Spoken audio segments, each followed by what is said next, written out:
ॻोठ मोहम्मद इब्राहिम मंदरो बरसाती पाणी हेठि केतिरनि ई पोरियतनि जा घर किरी पट थी विया।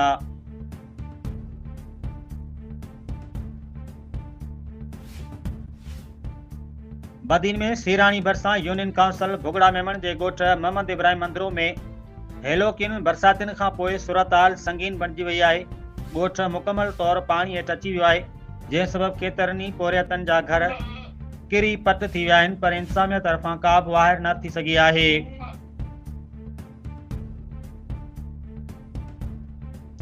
ताज़िन बरसातुनि खां पोइ पोरियत मोहम्मद उस्मान, अब्दुल हकीम, जमील अहमद, नियाज़ हुसैन, हनीफ़ ऐं यूसुफ जा घर तबाह थी विया, जंहिं करे उहे खुलियल आसमान हेठि वेहण ते मजबूर आहिनि। ॻोठ जो प्राइमरी स्कूल बि पाणी जी लपेट में अची वियो आहे, जॾहिं त ॻोठ जूं कचूं पटड़ियूं पाणी सां भरिजी वञण सबबि अच वञ में शदीद मुश्किलातूं पेश अची रहियूं आहिनि।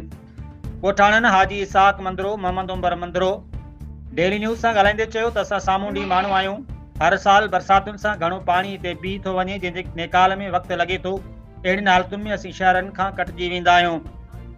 बीमारनि खे अस्पतालुनि ताईं पहुचाइण ॾुखियो थी पवे थो।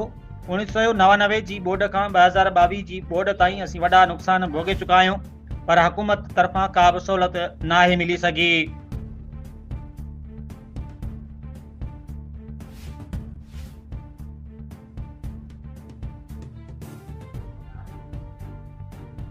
तालीम जे लिहाज़ खां बि असांजो इलाइक़ो पोइते रहिजी वियो। स्कूल ज़बून थी विया, जंहिं सबबि ॿार पढ़ाई छॾे वेठा आहिनि।